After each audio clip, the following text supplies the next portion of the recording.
1 João capítulo 1, versos de 1 a 7. Se algum irmão tem alguma dificuldade em encontrar esse livro, ele se encontra um pouco antes de Apocalipse.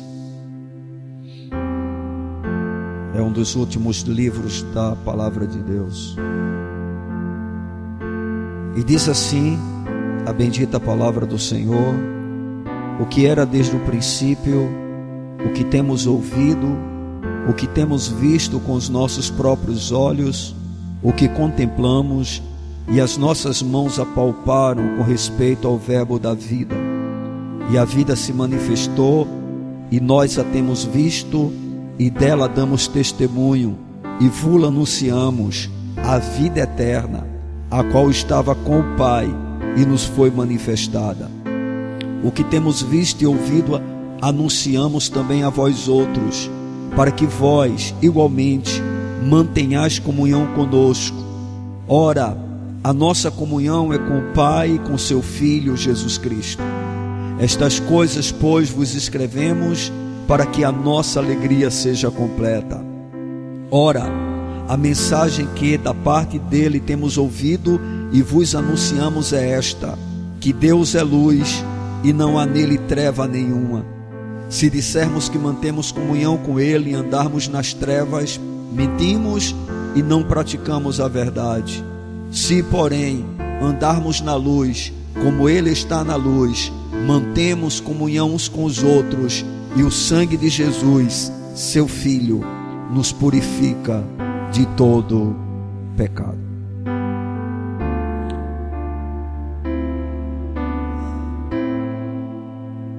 Acredito que não seria presunção da minha parte afirmar que os irmãos que têm feito parte desta obra, aqueles que têm se congregado conosco, aqueles que têm ouvido o Evangelho através dos nossos lábios, tenho eu a impressão de que todos, sem exceção, devem saber que o tema central do Evangelho é a pessoa de Cristo. Nós temos falado disso com uma certa insistência, por entendermos que é algo fundamental a uma fé genuinamente bíblica e que serve para que a gente possa ter convicções cada vez mais profundas em relação ao que nós acreditamos. Porém, tão importante quanto sabermos que Cristo é o centro do Evangelho, e até, por que não dizer, o próprio Evangelho, também é importante saber qual o propósito principal a ser atingido quando o Evangelho é anunciado e crido. O que nós queremos que vocês entendam nesse momento da mensagem é que tão importante quanto sabermos que Cristo é o tema central do Evangelho, é também entendermos qual o propósito a ser atingido quando o Evangelho é proclamado e ele é crido, ou seja, quando se deposita a fé neste Evangelho. E qual é o propósito principal a ser atingido quando o Evangelho é anunciado e crido? O propósito é devolver ao homem o privilégio que ele foi perdido com o pecado de Adão no Éden. Ou seja, assim como o tema central do Evangelho se resume em uma única palavra, no caso, Cristo, da mesma forma, o propósito principal, quando a mensagem do Evangelho é anunciada, também pode ser resumida em uma única palavra, palavra esta que facilmente pode ser descoberta se nós respondermos à pergunta sobre qual foi o grande privilégio perdido por Adão após a sua queda. E qual é a palavra, irmãos, que nós podemos resumir que deve ser o propósito da pregação do Evangelho quando as pessoas vierem a crer nesse Evangelho? O propósito principal pode ser resumido em uma única palavra, que é comunhão. Adão perdeu a comunhão com Deus quando ele caiu. Talvez muitas pessoas fiquem impressionadas com tudo aquilo que Adão tinha lá no Éden. Afinal de contas, ele desfrutava de uma vida plena em todos os aspectos. Adão não sabia o que era tristeza, Adão não sabia o que era infelicidade, Adão não sabia o que era dor, Adão não sabia o que era sofrimento, Adão não sabia o que era absolutamente nada dessas coisas que normalmente tiram e roubam a nossa paz. Mas tudo isso nada mais era do que o resultado, a consequência de algo infinitamente maior que Adão possuía, e que foi a primeira coisa que ele perdeu quando realmente ele pecou contra o Senhor e quando ele caiu, que foi a sua comunhão com o próprio Deus. De todos os benefícios que Adão tinha, nenhum deles era comparado ao fato de ele poder desfrutar de uma intimidade real com o seu Senhor, com aquele que o havia criado e o criou exatamente para esse fim. Deus não criou o homem com outro propósito que não fosse desfrutar da sua comunhão, ou seja, da sua presença, da sua intimidade. É por isso que, de uma forma muito precisa, o Catecismo de Westminster, ele começa com uma declaração bastante interessante, que trata sobre o fim principal e supremo do homem, que é viver para a glória de Deus e se deleitar, se deliciar nesse Deus para todo sempre. Essa é a razão da nossa existência, essa é a razão para a qual Deus nos criou. E essa é a palavra que pode ser resumida justamente na intenção da pregação do Evangelho, ou seja, é devolver, é restituir ao homem a capacidade desse homem ter o seu relacionamento com Deus restaurado, devolvido. É isso que a palavra de Deus nos revela. Essa palavra comunhão, ela não é estranha para nós. Pelo contrário, ela é bem conhecida. E ela é a tradução de uma palavra grega chamada koinonia. Esse termo ele se tornou muito comum entre os cristãos, tanto da igreja primitiva como na atualidade. Essa palavra muitas vezes é utilizada. E ela sempre é utilizada no sentido de companheirismo, participação, compartilhamento e contribuição com Deus e com o próximo. Na realidade, comunhão é ter coisas em comum. Por exemplo, quando um homem vai se casar com uma mulher, ele chega diante de um juiz, e quando o contrato do casamento vai ser realizado, então vai se estabelecer naquele contrato uma cláusula, que normalmente agora é comunhão parcial de bens. O que significa que o casal terá tudo em comum a partir do momento do casamento, ou seja, o que um dos cônjuges possuía antes da cerimônia do contrato, tá certo? Pertence individualmente àquele que a possuía, e só o que será construído juntos é que é do casal, é que pertence aos dois. Como nós estamos mostrando, comunhão é ter algo em comum. E se nós estamos tratando de comunhão com Deus, nós vamos chegar a uma conclusão de que teremos íntima comunhão com Deus quando tivermos tudo em comum com Ele. Ou seja, a vida dele ser apropriada por nós de uma forma plena, e Ele domine a nossa vida como um todo, e aí sim teremos perfeita comunhão com Deus.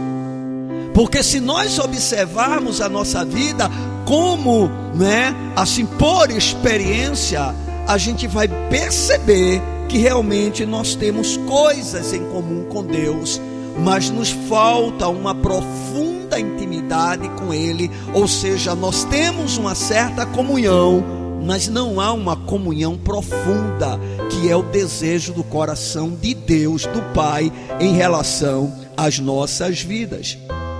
E nessa noite eu queria tratar sobre essa questão.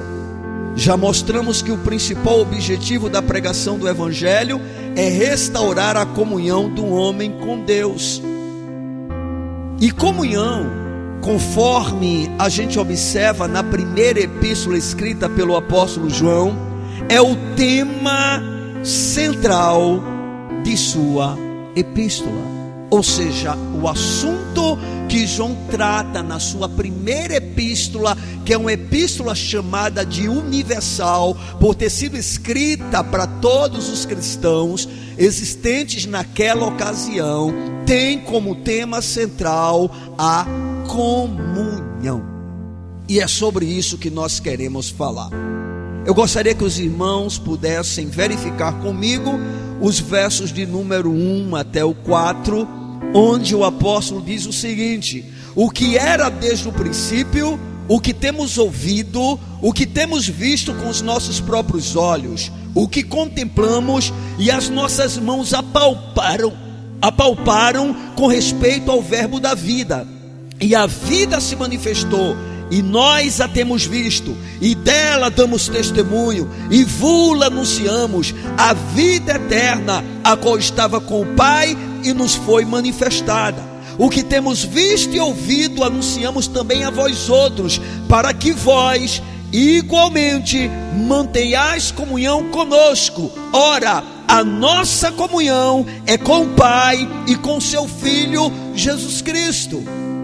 E o versículo de número 4 diz: estas coisas, pois, vos escrevemos para que a nossa alegria seja completa. Amados, sabemos que o propósito principal do anunciar o Evangelho é levar as pessoas a terem de volta o grande privilégio perdido por Adão após a sua queda, que era o privilégio de desfrutar de íntima comunhão com Deus. Não há um outro objetivo na proclamação do Evangelho. Quando o Evangelho é anunciado, o propósito de Deus é tão somente esse. Quando Jesus reuniu seus discípulos após a ressurreição e disse: vão a todo mundo, preguem o Evangelho a toda criatura, o desejo do coração de Jesus era que a posição original do homem, que foi perdido em Adão, de ter uma relação real e verdadeira com Deus, pudesse ter sido restaurada, pudesse ser restaurada. Então esse é o objetivo principal da proclamação do Evangelho. Quando nós falamos a respeito de qualquer assunto, em qualquer culto, cujo objetivo é apresentar a Cristo, nós temos por detrás disso o grande desejo de que homens e mulheres sejam reconciliados com Deus, ou seja, tenham a sua relação, o seu relacionamento, a sua comunhão com Ele restaurados. E a primeira coisa que a gente observa em relação a essa questão de comunhão com Deus é que a encarnação de Cristo, a encarnação do Verbo, é a base dessa comunhão. Não há como um homem se relacionar com Deus a parte da pessoa de Cristo. Não há como um homem ter de volta o privilégio de desfrutar de uma intimidade, de uma amizade, de um companheirismo, de um compartilhar das coisas com Deus, se não for através da pessoa de Cristo, o Filho amado do Pai. E isso é observado nos versos de número 1 até o 3. Mais uma vez eu gostaria que os irmãos pudessem ouvir o que diz a palavra de Deus. João começa dizendo o que era desde o princípio, falando a respeito de Jesus, para tratar da sua eternidade, que Jesus é Deus de Deus, que ele é diferente do Pai em pessoa, mas é co-igual a ele em divindade. Então João começa tratando dessa questão, porque esse era um assunto fundamental naquela ocasião, tendo em vista que muitas pessoas questionavam a divindade de Jesus e atribuíam a ele exatamente ações sobrenaturais e especiais, mas que ele não era o Verbo encarnado. E aí João começa dizendo o que era desde o princípio, o que temos ouvido, mostrando que Jesus era a palavra anunciada do próprio Deus, era Deus falando aos homens. E ele continua: o que temos visto com os nossos próprios olhos, tratando da humanidade do Filho de Deus, o que contemplamos e as nossas mãos apalparam. E aqui está tanto se tratando de Jesus, da convivência dos discípulos com Jesus, como também a sua ressurreição, em que ele foi tocado por Tomé, mesmo já tendo um corpo ressurreto. E João continua com respeito ao Verbo da vida, ou seja, tudo isso que nós estamos falando está relacionado ao Verbo da vida. Quem é esse Verbo da vida? Jesus Cristo. E aí ele continua: e a vida se manifestou, e nós a temos visto, e dela damos testemunho, e vos anunciamos a vida eterna, a qual estava com o Pai e nos foi manifestada. Através de quem? Do Filho. Através de quem? Do Verbo encarnado. E aí no verso de número 3, observem: o que temos visto e ouvido anunciamos também a vós outros, para que vós igualmente mantenhais comunhão conosco. Ora, a nossa comunhão é com o Pai e com seu Filho Jesus Cristo. Ou seja, não há comunhão com Deus a parte da pessoa de Jesus Cristo. Se hoje nós temos a possibilidade de nos relacionarmos com Deus Todo-Poderoso, é exatamente porque Ele se fez homem, habitou entre nós, a eternidade veio morar no tempo. O Deus Todo-Poderoso assumiu uma forma humana. Com qual propósito? Nos levar de volta para Deus. Paulo, escrevendo à igreja de Roma, ele afirmou: porque todos pecaram, estão afastados, estão destituídos, estão carentes da glória de Deus. Mas esse Deus, por causa do seu muito amor com que Ele nos amou, enviou seu único Filho para que nós pudéssemos retornar a Ele. Jesus é a ponte que nos leva de volta para o Pai. E por causa de Cristo, esse Jesus que é perfeitamente homem e perfeitamente Deus, hoje nós podemos ter comunhão com o Senhor. Não há uma outra maneira de desfrutarmos de comunhão com Deus fora da pessoa do seu Filho Jesus Cristo. Mas esses 4 primeiros versículos também nos mostram uma outra verdade interessante sobre a comunhão. No versículo de número 4, o apóstolo João diz assim: estas coisas, pois, vos escrevemos para que a nossa alegria seja completa. Uma coisa interessante, irmãos, é que nós não desfrutamos dela. E eu sei disso porque é só observar a maneira como nós vivemos. É que a essência do cristianismo é a alegria. Existe uma alegria que pode ser desfrutada por todo cristão, que nós temos sido roubados dela. Na realidade, para a grande maioria daqueles que professam a fé no Senhor, é muito mais fácil encontrar alegria nas coisas desta vida do que encontrar real e profunda alegria no próprio Senhor, que é a vida. Mas essa é a essência do cristianismo, a alegria. Alegria em meio à tristeza, alegria em meio à dor, alegria em meio ao sofrimento, alegria em meio à angústia, alegria em meio à pobreza, alegria em qualquer situação.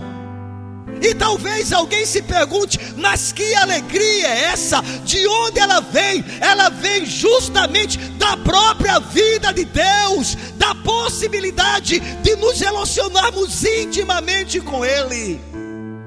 A alegria de sabermos que por meio de Jesus os nossos pecados estão perdoados. A alegria de sabermos que não somos mais filhos da ira como os demais, nós somos filhos de Deus e podemos dizer: Abba, Pai. Alegria de termos a certeza que passaremos a eternidade com Deus amoroso e maravilhoso. E que os sofrimentos deste tempo presente não podem se comparar com a glória que em nós há de ser revelada.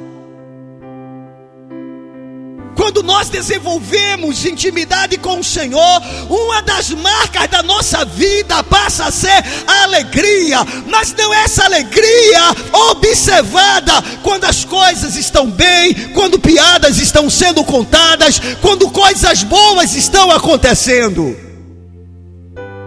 Mas é a alegria de saber que o véu do templo foi rasgado de alto a baixo, e que agora, em meio a qualquer situação, eu posso entrar no santuário, eu posso entrar no Santo dos Santos, e eu posso desfrutar da presença de um Deus que prometeu que estaria comigo todos os dias da minha vida, até a consumação dos séculos. A comunhão com Deus é a base da verdadeira alegria. E é aí onde se explica vivermos vidas tão ofuscadas no que diz respeito a essa questão. Hoje, se nós encontramos um crente muito alegre, provavelmente é porque tudo está muito bem na vida dele. Mas raros são aqueles que se alegram no Senhor em todo o tempo. Raros são aqueles que têm o Senhor como sendo realmente a sua fonte de alegria e prazer. Raros são aqueles que compreendem que na presença do Senhor há delícias, alegria, plenitude de alegria e gozo permanente. Poucos são estes. Por quê? Porque não temos a devida comunhão com o Senhor. É incrível, amados, porque como cristãos, tendo a possibilidade de desfrutarmos do maior privilégio que Adão perdeu, lamentavelmente nós pouco gozamos dele. Ou seja, a nossa comunhão com Deus é rasa, a nossa amizade com Ele é muito frágil, não há profundidade. Temos deixado de gozar do bem mais precioso que possuímos, achando que o deleite em relação a esta vida é melhor do que Ele, e por isso sofremos tanto. Mas, amados, esse texto que nós fizemos a leitura, ele nos mostra uma outra coisa bem importante a respeito da comunhão com Deus. Eu queria que vocês não esquecessem o que nós estamos tentando mostrar nesta noite. O objetivo desta mensagem é exatamente fazer com que os irmãos aqui presentes compreendam que Cristo não é apenas o centro do Evangelho, não é apenas o centro da palavra de Deus. mas a pregação que tem que ter ele como centro precisa atingir um único propósito, que é restaurar a comunhão perdida do homem em relação a Deus. E a gente está aprendendo que comunhão é ter coisas em comuns, que comunhão é relacionamento, que comunhão é amizade, que comunhão é compartilhamento. E a gente está também entendendo que se nós tivermos profunda comunhão com Deus, Deus terá tudo de nós e nós teremos tudo de Deus. Isso deveria encher o nosso coração de desejo. Isso deveria trazer inquietação ao nosso íntimo. Isso deveria perturbar a nossa alma.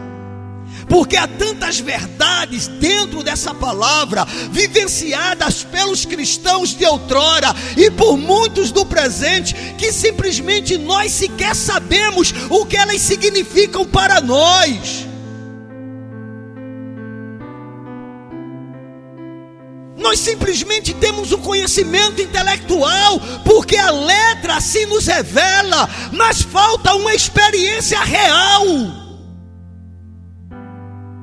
E a igreja da atualidade tem se conformado a esse nível de relacionamento com Deus, onde o máximo que se consegue é desfrutar dos benefícios que Ele pode proporcionar para esta terra, deixando de lado o maior privilégio que a igreja possui, que é desfrutar não dos benefícios que Deus pode dar, mas de quem Deus é. Se nós conseguíssemos perceber o quão mal temos feito a nossa própria vida, nos contentando com tão pouco, quando temos à nossa disposição o infinito, nós teríamos uma vida com um sentido diferente e não daríamos descanso a Deus até que uma experiência mais profunda fosse vivida. Faríamos como Jacó: eu não te deixarei enquanto o Senhor não me abençoar. Eu não te largarei enquanto o Senhor não se revelar mais para mim, enquanto o Senhor não me mostrar a tua glória. Agiríamos como Moisés, que apesar de toda experiência com o Senhor, ele ainda disse: mostra-me a tua face, eu quero algo a mais de ti. E observem que em cada situação, estes que lutaram com Deus, Deus se revelou intensamente para eles. Sabe por quê? Porque Deus tem o desejo de se revelar para nós. O problema de não desfrutarmos de uma intimidade mais profunda com Deus não está nele, está em nós. Observem lá no Éden, não foi Deus que deixou de procurar o homem na viração do dia. Foi o homem que após o pecado se escondeu de Deus, porque sabia o que tinha acontecido. Mas esse mesmo Deus clemente, maravilhoso, misericordioso, vai aparecer no mesmo horário e vai dizer: Adão, onde estás? Adão, o que fizestes? Observe que não foi Deus que se afastou, o homem que se separou dele. E o mesmo Deus que viu o homem se afastar, tomou a iniciativa para buscá-lo de volta, e fez isso como? Através de Jesus, para que agora nós pudéssemos ter o que Adão tinha antes da queda, e que nós não temos valorizado. É realmente impressionante como grande parte, se não a maioria, daqueles que se chamam, se intitulam como povo de Deus, simplesmente ficam satisfeitos com as migalhas que caem da mesa do seu Senhor. Hoje há uma multidão em busca de bênçãos, Há uma multidão em busca de cura física, de prosperidade financeira, de restauração de casamento, de sucesso, de fama e de tantas coisas aparentemente interessantes nesta vida, mas que passam e que são apenas ilusórias, e que no íntimo não conseguem satisfazer o homem. Mas há um que pode satisfazer o homem totalmente, e esse é Deus. No entanto, nós vivemos muitas vezes como se Ele não existisse. Às vezes chegamos a passar dias sem ter um tempo especial com Ele. Passamos dias sem irmos à Sua palavra. Não valorizamos a oração. Não valorizamos sequer a vida coletiva da igreja, que nós sabemos é o lugar onde Deus se revela, onde Deus se manifesta, onde Deus age de maneira intensa. Podemos perceber que muitos dos milagres na igreja primitiva ocorriam justamente quando o povo estava reunido. Foi assim no dia de Pentecostes, eles estavam todos juntos. E naquele momento, naquele dia em especial, o Senhor veio de forma sobrenatural, dando-lhes uma visão especial, espetacular do seu reino, mudando radicalmente a história daqueles irmãos e de muitos que vieram após eles. Meus irmãos, a comunhão, ela pode ser totalmente restaurada através de Cristo. E esse é o objetivo de toda a pregação. Sempre que o Evangelho é anunciado, quer seja para aqueles que ainda não conhecem a Cristo, quer seja para aqueles que já declaram uma aliança com Cristo, o objetivo é o mesmo: levar o homem a uma comunhão com o Senhor. Enquanto o mundo não tem nenhuma relação com Deus, a igreja tem, mas a igreja tem uma relação parcial com esse Deus, e por isso desfruta apenas de algumas coisas em comum, quando na realidade Deus quer que tenhamos tudo em comum com Ele. Essa é a verdadeira aliança. Da mesma maneira, quando um homem se une a uma mulher através do casamento, e os dois se tornam uma só carne, na vida espiritual, quando nós nos unimos a Cristo, nós nos tornamos um só espírito com Ele. Isso deveria ser algo que era para nos levar a uma intimidade cada vez maior com o Senhor. E por incrível que pareça, não é isso que nós temos, nem tampouco que almejamos. Estamos muito satisfeitos com esse evangelho moderno e com esse evangelho que parece que já alcançamos tudo, quando na realidade há muito mais que o Senhor quer se revelar para nós. Agora, conforme nós estávamos dizendo, essa comunhão que pode ser experimentada com Deus, e que é o propósito principal do Evangelho, cujo tema central é Cristo, quando ela passa a existir, ela vai trazer alguns resultados, vai produzir alguns resultados. E eu gostaria de tratar com os irmãos, compartilhar com os irmãos, pelo menos 2 desses resultados que a gente observa quando realmente existe uma comunhão entre o homem e Deus. A primeira delas se encontra nos versos de número 5 e 6. Diz assim: ora, a mensagem que da parte dele temos ouvido e vos anunciamos é esta. João está dizendo: eu tenho uma mensagem que eu recebi de Jesus, nós temos uma mensagem que recebemos de Jesus, e a mensagem que dele nós ouvimos é esta: que Deus é luz, e não há nele treva nenhuma. Deus é luz, e não há nele treva nenhuma. Se dissermos que mantemos comunhão com Ele e andarmos nas trevas, mentimos e não praticamos a verdade. O primeiro resultado de uma real comunhão com Deus é o andar na luz. Por quê? Porque Deus é luz. E conforme disse João, nele não há treva nenhuma. Então, se alguém diz que tem comunhão com Deus e anda na treva, é um mentiroso. Isso que João falou era algo extremamente pertinente naquela ocasião, porque existiam os chamados gnósticos, que acreditavam que eram iluminados, pessoas com experiência sobrenatural com Deus, pessoas de certa maneira espirituais. E para essas pessoas, o que eles faziam na carne não tinham nenhuma importância, porque como que era realmente importante era o espírito, então qualquer tipo de pecado que eles praticassem não teria problema algum. E aí João, para desfazer esse tipo de ensinamento enganoso, que é, por exemplo, existente hoje, viu, irmãos?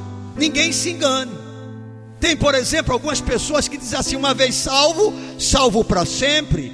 E se alguém é salvo, não importa o pecado que cometa ou como viva, essa pessoa foi salva pela graça de Deus, ela é uma eleita de Deus, e aí pode viver em pecado independente de qualquer coisa. Aí João vem e, para acabar com esse tipo de pensamento, afirma: olha, vocês ouviram a mensagem que nós pregamos, nós ouvimos uma mensagem e compartilhamos com vocês, e essa mensagem é que Deus é luz, e nele não há treva alguma. E se nós dissermos que mantemos comunhão com Ele e andarmos nas trevas, nós mentimos e não praticamos a verdade. Uma comunhão real com o Senhor necessariamente nos levará a trilhar um caminho de santidade. Uma comunhão real com Deus, que é o alvo principal, o propósito principal da pregação do Evangelho, cujo tema central é Cristo. A comunhão com Deus, ela não pode ser vivida quando nós andamos em trevas. Não existe alguém que tenha comunhão com Deus e ao mesmo tempo não trave luta contra o pecado. Não existe comunhão verdadeira com Deus sem desejo de santificação, sem desejo de purificação. Por quê? Porque Deus é luz.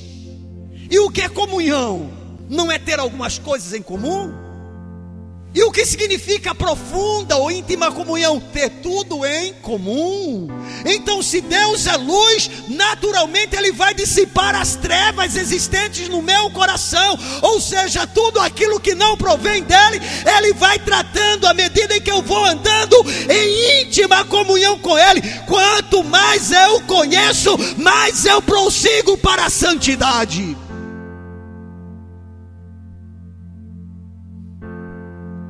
Em 1 João no capítulo 2, o verso de número 6, o mesmo apóstolo diz assim: aquele que diz que permanece nele, esse deve também andar assim como ele andou. Ou seja, quando nós temos comunhão real com o Senhor, nós passamos a andar na luz. Nós começamos a trilhar um caminho de santidade. A gente tem aprendido e sabe que é assim que a palavra nos revela, que santificação é um processo que começa a partir do momento em que alguém é justificado, a partir do momento em que alguém é regenerado, a partir do momento em que alguém nasce de novo, a partir do momento em que alguém recebeu um novo coração e uma nova natureza. A partir de então, queridos, um processo de santificação começa com a vida do crente. E é claro, é evidente que essa santificação ela será intensificada à medida em que a gente desfruta de quê? De comunhão com o Senhor. Porque quanto mais tempo eu passo perante a luz, mais a luz vai me iluminar. Quanto mais eu me aproximo da luz, mais as trevas no meu coração serão dissipadas. Enfim, a comunhão com Deus levará necessariamente a um processo progressivo, contínuo de santificação. Se pararmos para observar a nossa vida, vamos chegar à conclusão de que paramos em um ponto de santificação onde não mais avançamos. E por que isso acontece? Porque a comunhão com Deus não está sendo desenvolvida. A nossa intimidade não está aumentando.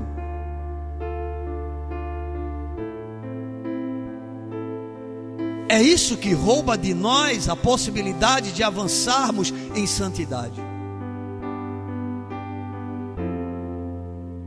Porque alguém que desenvolve uma íntima comunhão com o Senhor vai se tornando santo no seu vestir, vai se tornando santo no seu falar, vai se tornando santo no seu pensar, vai se tornando santo no seu ouvir, vai se tornando santo nos seus sentimentos, vai se tornando santo em todos os aspectos da vida, irmãos, porque é isso que a luz vai fazer em cada um de nós. Não pode ser diferente. Entendem?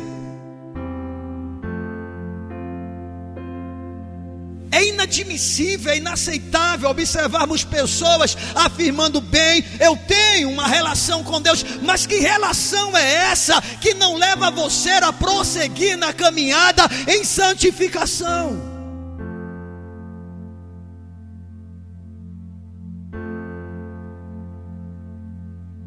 O primeiro resultado de uma comunhão com Deus, queridos, é andar na luz. A verdade não é apenas o que se diz, mas também o que se faz.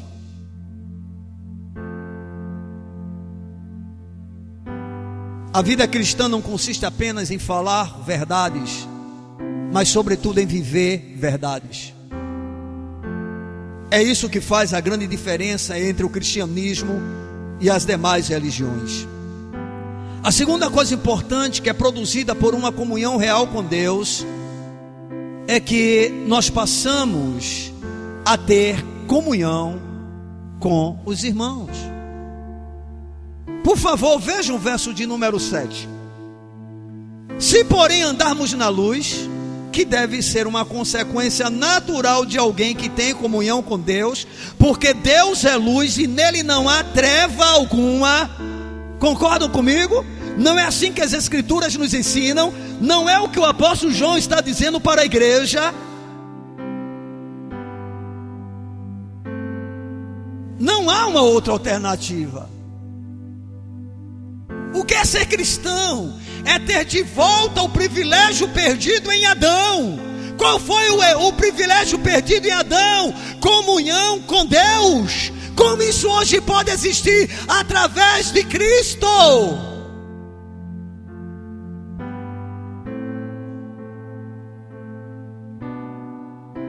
Quando essa comunhão passa a existir, conforme vimos, a primeira coisa que nós vamos ter que entender é que Deus é luz, e aí a gente vai abandonando todas as trevas existentes, vai dissipando essas trevas existentes no nosso coração. Mas a segunda coisa importante que tem como resultado dessa comunhão está no verso de número 7. Se porém andarmos na luz, como Ele está na luz, mantemos comunhão uns com os outros, e o sangue de Jesus, seu Filho, nos purifica de todo pecado. Aleluia. Quando temos comunhão com Deus, E isso ocorre pela nossa restauração dessa relação que foi quebrada no primeiro Adão, através da pessoa e obra de Cristo. Nós temos de volta a comunhão restaurada. Nós podemos nos relacionar com o Senhor. Irmãos, bota uma coisa na sua cabeça: todos nós podemos ter intimidade com Deus. Isso deveria ser algo vibrante, para o nosso coração. Esse deveria ser o nosso maior desejo. Conheçamos e prossigamos em conhecer ao Senhor. Aquele que se gloria, glorie-se nisso, em me conhecer e saber que eu sou Deus. Esse deveria ser o principal alvo da igreja, o principal alvo dos cristãos. Mas para isso é necessário se desenvolver algo chamado intimidade, comunhão. E requer o quê? Requer tempo, requer esforço, requer trabalho, requer perseverança, requer atitude. E é aí onde nós não estamos dispostos. Nós queremos uma eternidade para ser gozada no porvir, mas não queremos ela agora. Agora nós estamos interessados nas coisas desta vida. Agora nós estamos interessados em uma felicidade terrena. Agora nós estamos interessados nos prazeres da carne.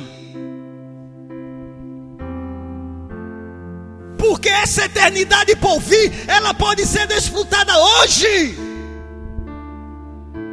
Mas como isso ocorre?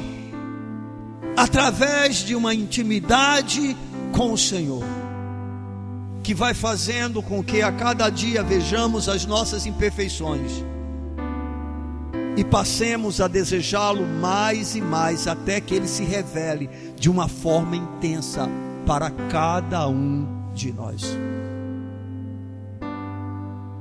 Quando essa comunhão está sendo desenvolvida, nós passamos a andar na luz, e também a partir de então vamos desenvolvendo comunhão com os irmãos.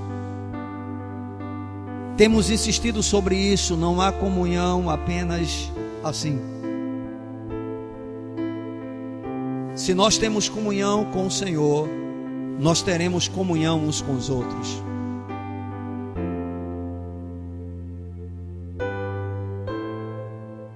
Conforme vimos, a palavra comunhão significa amizade, relacionamento, compartilhamento, ter coisas em comuns.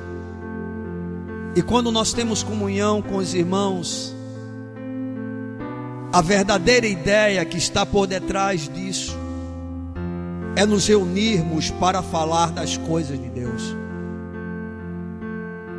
é estarmos juntos para compartilharmos as coisas relacionadas ao Senhor. Essa é a verdadeira comunhão dos santos. Tem muita gente que acredita que comunhão é comida e é bebida, e isso pode até ter algum tipo de importância, mas não é verdadeira comunhão. A maior comunhão que nós experimentamos como corpo de Cristo é quando nós estamos juntos, assim como estamos fazendo agora, para buscar a presença de Deus, para louvar a Deus, para adorar a Deus, para ouvir a sua palavra, para levantar clamor a Ele. Essa é a verdadeira comunhão. Ela é insubstituível. Quando nós dissemos, não, vamos nos reunir para comer, para nos divertir, bem, isso não é uma comunhão real.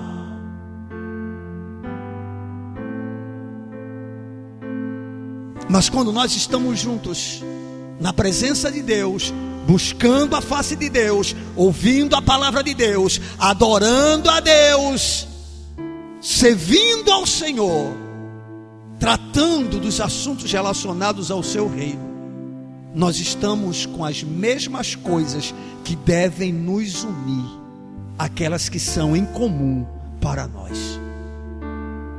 E quanto mais juntos estivermos, mais comunhão teremos. E quanto mais reunidos nós nos colocarmos quanto mais juntos, mais comunhão nós desfrutaremos. Não é à toa que na igreja primitiva diz que eles tinham tudo em comum.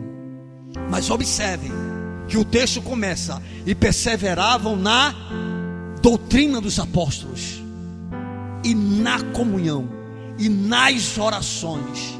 E aí o texto vai seguindo e diz: e eles tinham tudo em comum, porque é o que leva a uma comunhão verdadeira.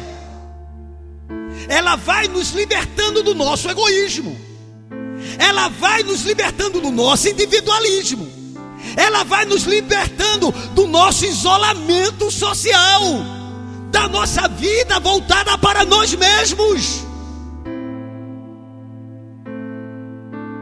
Seria impossível, por exemplo, a gente se reunir todos os dias e a gente não começar a perceber os pobres da igreja, aqueles que travam problemas dentro dos seus lares. Seria impossível a gente não observar as dificuldades que cada um trava. E aí o que é que isso vai produzindo? Verdadeira comunhão, porque não apenas começamos a orar uns pelos outros, mas começa a existir ação, atitude. E é nessa hora que a gente vai avançando na questão de se ter tudo em comum.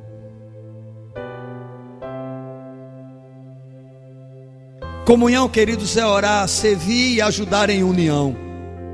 E também significa crescer, morrer e ir para o céu em união. Na realidade, comunhão é tudo o que fazemos juntos como família de Deus. Comunhão com Deus e comunhão uns com os outros são coisas que caminham unidas. Isso eu tenho que repetir. Comunhão com Deus e comunhão uns com os outros são coisas que caminham unidas. Unidas. Uma das razões de virmos à casa do Senhor não é porque nós nos acostumamos com os cultos. Não é simplesmente porque aqui nós temos a oportunidade, a possibilidade de louvarmos e exaltarmos a Deus. Uma das razões é estarmos juntos, para desenvolvermos gradativamente relacionamentos. Mas como isso é possível se acontece uma vez só na semana e cada um vive a sua própria vida durante o restante do tempo?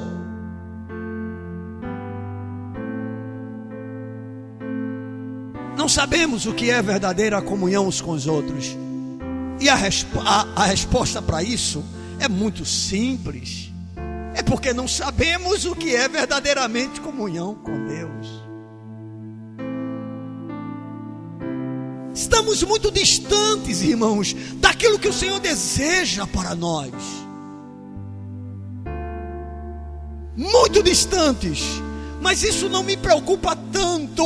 O que me preocupa mais é saber que essa situação não nos incomoda.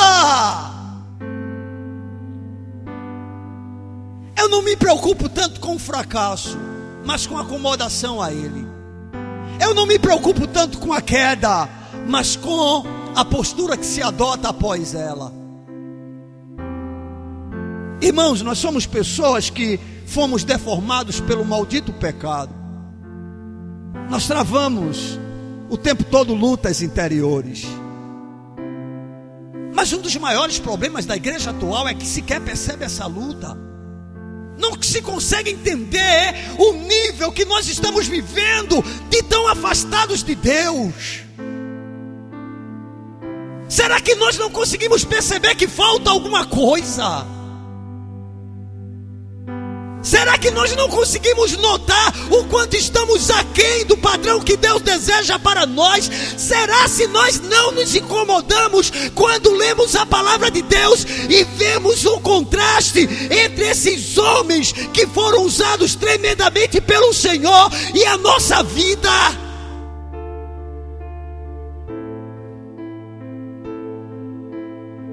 Eu confesso confesso para vocês que é isso que me preocupa. O que me preocupa não é uma igreja fria, mas é observar que essa igreja está satisfeita com a frieza.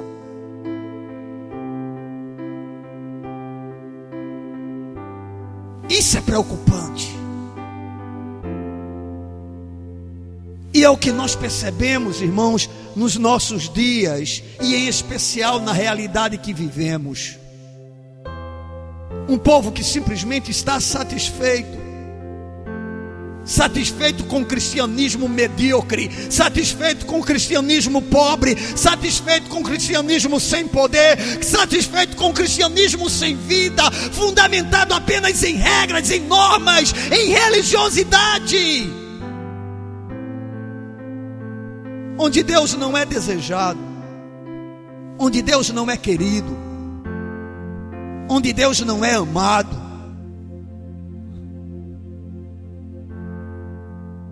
E pior ainda, onde não se quer nenhuma dessas coisas que nós falamos.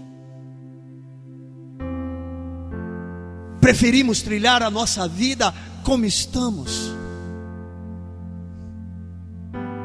Volto a tocar no assunto porque, querendo ou não, faz parte do momento que nós estamos vivendo. Completamos aproximadamente 90 dias. Irmãos, são 90 dias. Não são 90 horas. Não são 9 dias. São 90 dias. 90 dias sem se reunir coletivamente. 90 dias onde muitos não sentiram sequer a necessidade de reunião. Isso é assustador.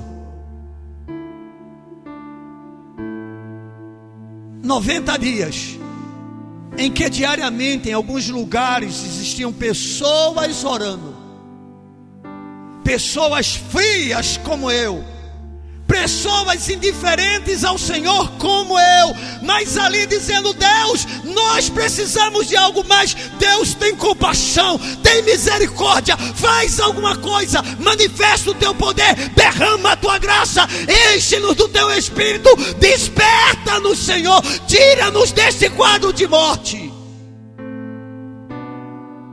90 dias clamando uns pelos outros, 90 dias rasgando o coração na presença de Deus, 90 dias tendo que lidar com sentimentos e sensações, mas perseverando. E nós observamos que em 90 dias algumas pessoas não estiveram em um único culto, exceto o culto de domingo. Amados, isso é agonizante. Mas é o reflexo de uma igreja que simplesmente não tem desejo pelo Deus que ela acredita ou declara acreditar. Parece que para nós Deus é uma pessoa extremamente distante, é uma coisa muito vaga. Não, queridos, Deus é realidade. Deus é realidade. Ele é mais real do que o vento, Ele é mais real do que o ar que respiramos, do que o pão que comemos, do que a água que bebemos. Mas aonde está o problema? Nós não o queremos, nós não o desejamos. E provamos isso não com as nossas palavras, mas com as nossas ações.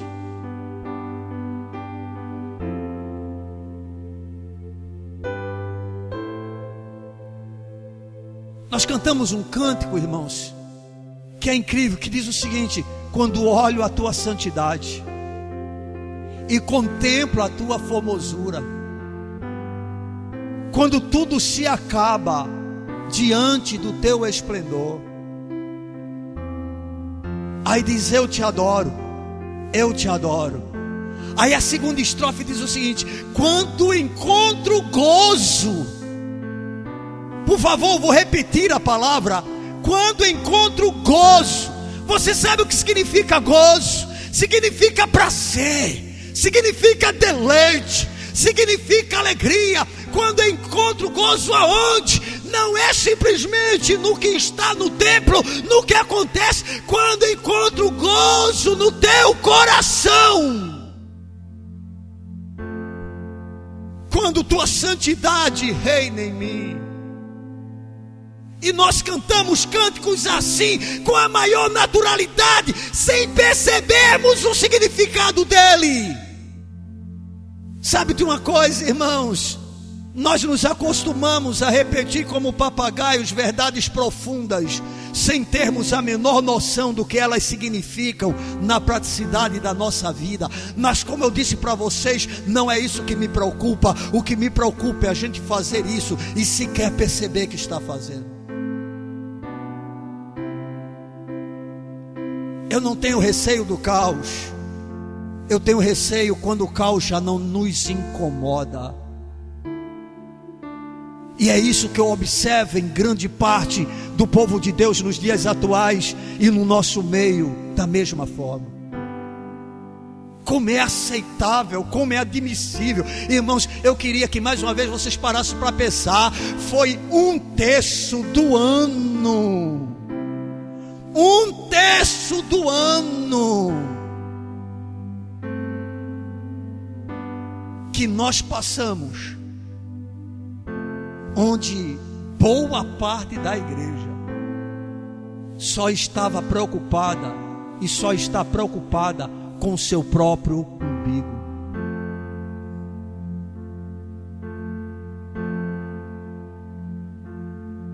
Porque é simples, irmão, não há comunhão assim. O máximo que existe é religiosidade, sabe? Religiosidade é muito fácil, linguagem espiritual, às vezes roupa espiritual. Estão entendendo? Viver religiosamente, os fariseus da época de Jesus também o faziam, mas não havia prazer real em Deus, não havia verdadeira comunhão entre eles. E é a mesma realidade que nós temos vivido hoje.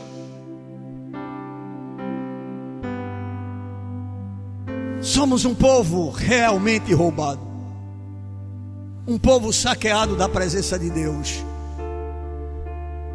Mas o mais perturbador é sequer sentirmos isso. Sabe?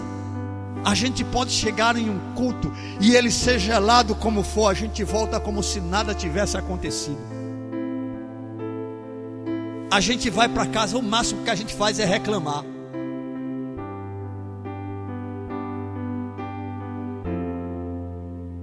E aí coloca a culpa no pregador, coloca a culpa no cantor, coloca a culpa em todo mundo.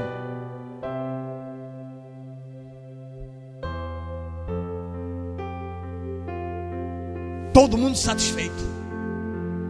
Culto pode ser frio como for, depois a conversa não é: rapaz, tu viu, Deus não se moveu entre nós. Tem misericórdia, Senhor. Nada, a gente conversa, a gente ri, a gente brinca. Dependendo da situação, vai para uma pizzaria comer alguma coisa, e ali a gente se diverte, a gente conversa uns com os outros. Mas a maioria no templo estava feito uma múmia, indiferente, coração gelado, não se derrama uma lágrima, não tem uma expressão de alegria, nenhum contentamento em Deus. E aí vivemos o resto da semana do mesmo jeito, da mesma maneira, da mesma forma, nada muda. E aí vamos esperar o próximo culto, e assim vivemos a nossa vida, porque, irmãos, porque não temos real intimidade com o Senhor.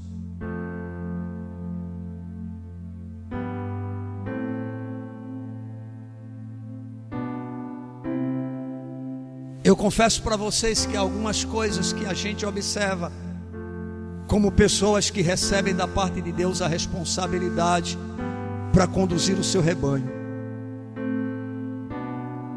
elas são agonizantes.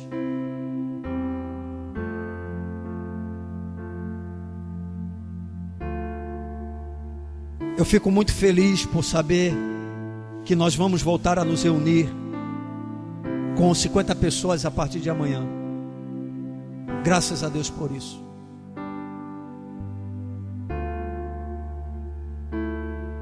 Se Deus quiser, logo logo poderemos nos reunir todos juntos. Estamos nessa expectativa e acredito que as coisas estão bem próximas de isso realmente acontecer.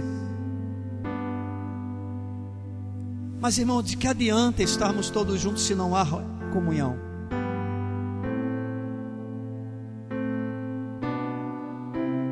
Nós somos apenas um saco de batata. Quando você abre, elas se dispersam todas elas.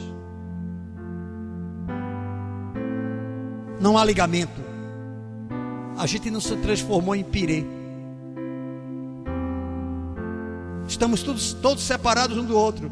E é simples saber que isso é verdade. Exatamente na hora da aflição, na hora da angústia, na hora do problema, que era para a igreja estar junta. E onde é que os irmãos estão? Em suas residências, vivendo as suas próprias vidas, fazendo as suas vontades. Isso não é igreja. Igreja é alegrar-se com o que se alegra. Igreja é chorar com o que chora. Igreja é agonizar com a dor do outro. Igreja não é apenas orar, mas é dizer o que é que eu posso fazer.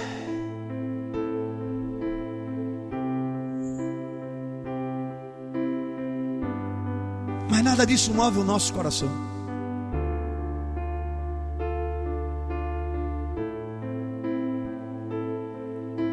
Igreja, queridos, é andar na luz. Ter comunhão com o Senhor é andar na luz.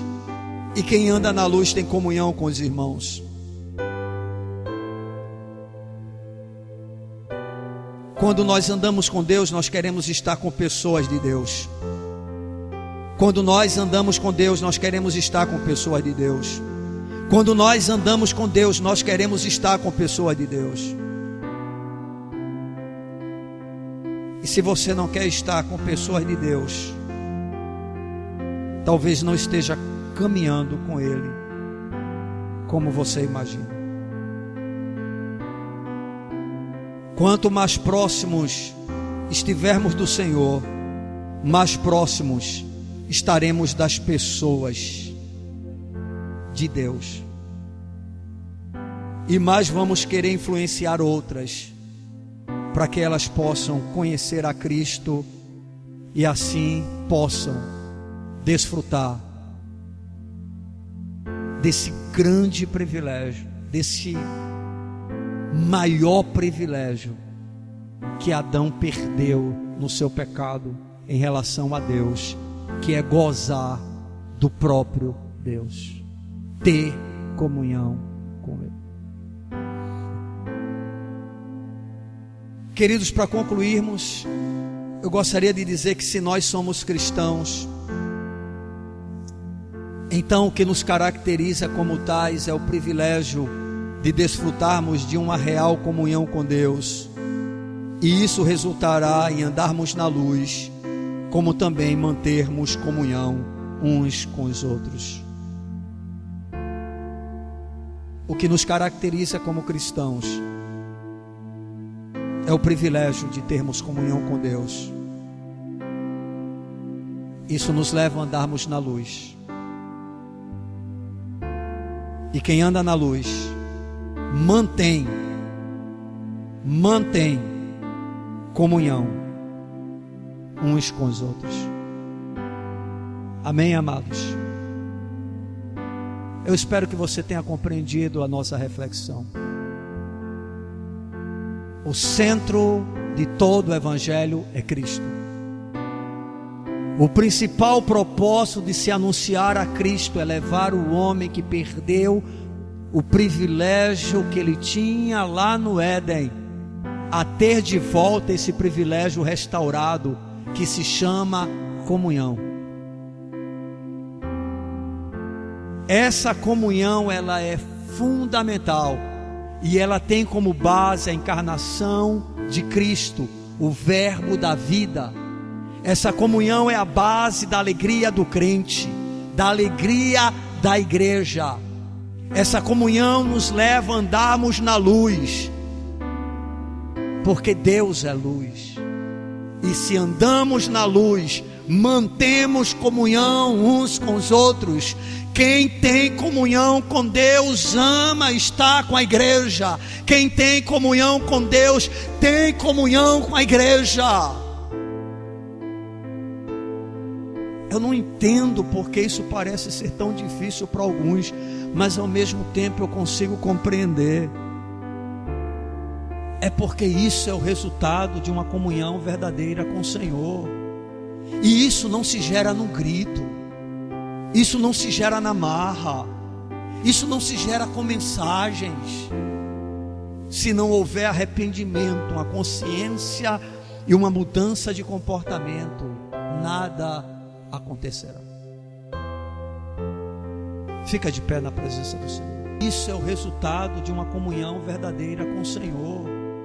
E isso não se gera no grito, isso não se gera na marra, isso não se gera com mensagens. Se não houver arrependimento, uma consciência e uma mudança de comportamento, nada acontecerá. Fica de pé na presença do Senhor.